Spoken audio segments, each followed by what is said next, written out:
They're known as Loverboys, men who groom young girls into relationships and then force them into prostitution. It's a form of human trafficking that has become a major problem in Holland, where more than 1,000 suspected cases were reported last year alone. Dutch officials believe that that may be just the tip of the iceberg because so many of the victims are too terrified to go to the police. But because prostitution is legal in Holland, the authorities say there is little they can do about it. Our social affairs editor, Jackie Long, travelled there with a British father who says his daughter has fallen into the hands of the Loverboys and wants them brought to justice. Her report does contain images of prostitution on the streets of Amsterdam.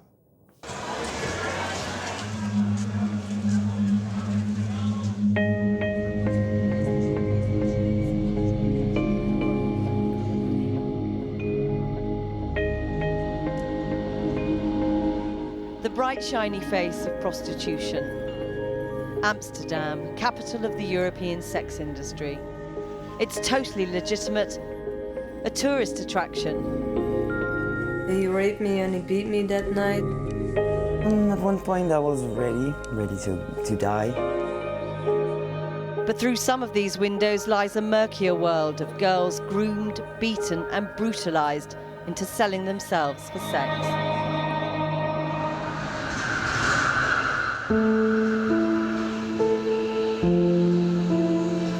This British dad is risking his life to take on the groomers. Men who he claims lured his daughter into a relationship, then brainwashed her into prostitution. The pimps are known here as Loverboys, men so dangerous he's asked us to hide his identity. I could see my daughter slowly being cut away.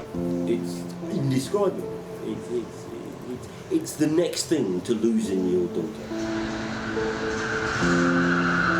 On repeated trips to Holland over a 2-year period, he says he's been gathering evidence about the man who first became his daughter's boyfriend and then her pimp.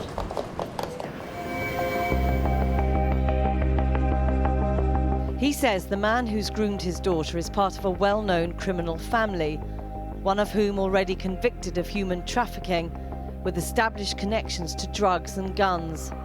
But no one in authority in Holland seems able to do anything about it. Tom says his daughter has been lured into a world that's as much about violence and coercion as it is about selling sex, that she's so brainwashed by the so-called Loverboys that he may never get her back. His focus has now shifted to the abusers. He says he's determined they shouldn't get away with it.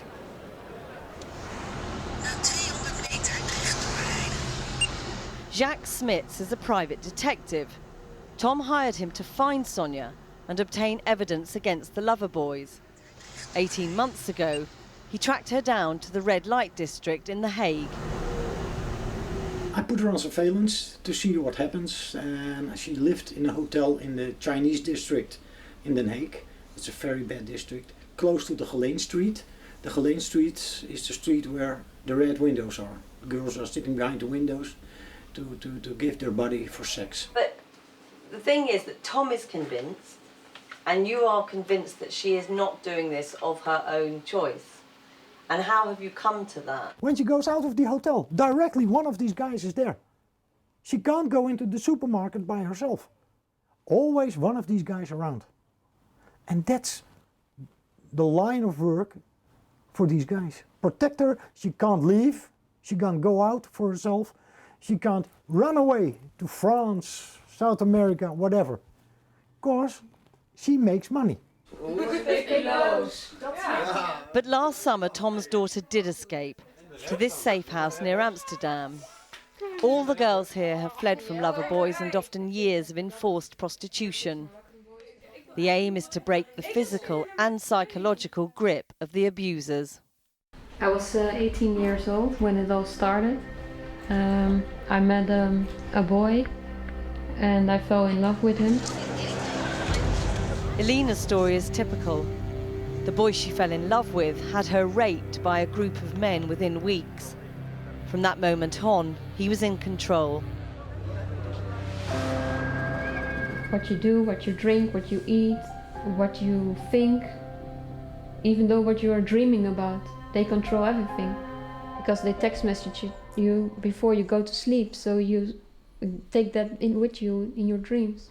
And as soon as you wake up? They're already there, because then you have to call them, I'm waking up now.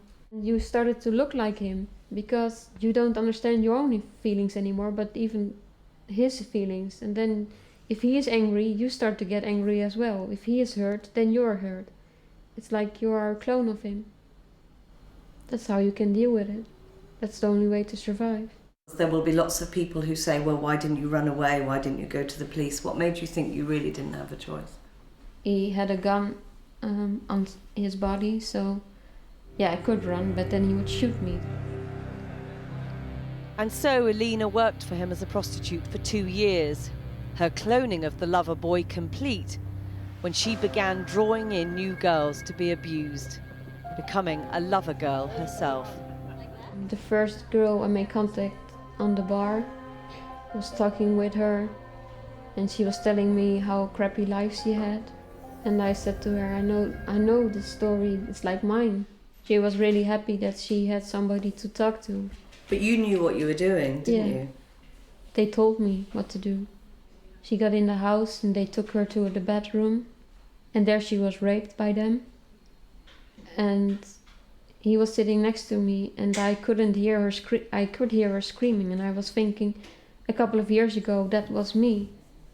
And why am I not helping her? Why am I not saving this girl? The girl is in the bedroom and she is being raped the way that you were raped. Yeah, exactly.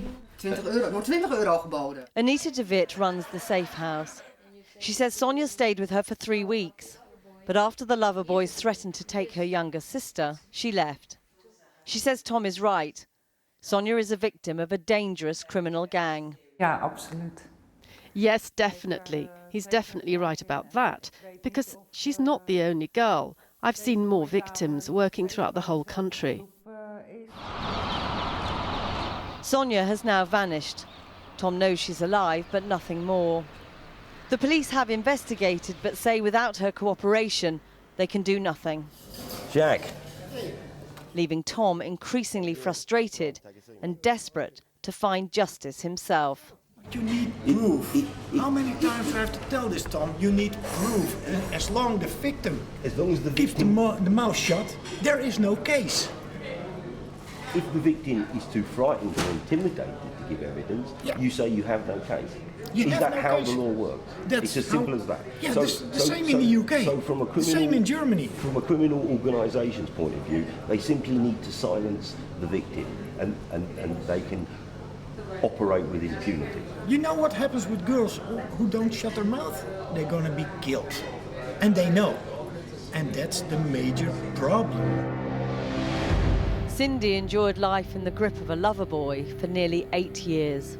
As long as you do what they say, you have a life. You can work at the red light district for 18 hours, and 6 hours you can sleep. But it's a life dominated by violence. And that's why she says women like her and Sonia are so terrified of going to the police. If your man breaks your arm and don't send you to the hospital, and you have to work with a broken arm, so you have to, sorry to say so, but have to people with that arm, have to be raped in your room every 20 minutes, with a broken arm, then you know for sure that he is capable of doing any other things he's saying. So without his daughter testifying, Tom has decided he must gather enough evidence about the men on his own. Now you've got pictures on there and you've got names, and as you say, it's your accusation. I mean, that's pretty dangerous, isn't it? It is, potentially, if these people decide to seek retribution.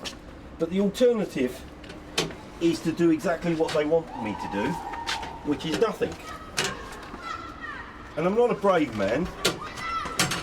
Nor a foolish one. Nor foolish. But when a man abuses your family,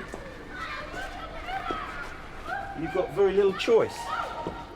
This is the leaflet which Tom has been posting through these letterboxes. He is offering a €10,000 reward. That's virtually every penny of his savings. And he wants information about these men, the men he is convinced have groomed his daughter. And I think he concedes it's a pretty risky strategy. This is quite an extraordinary way of tackling it as a father, as a dad. I mean, do you regard this as the actions of a desperate man? Do you think Possibly. I mean, when you say desperate, in terms of seeing no other way of getting justice, then yes. He says 10,000 euros for these guys, and these guys say, only 10?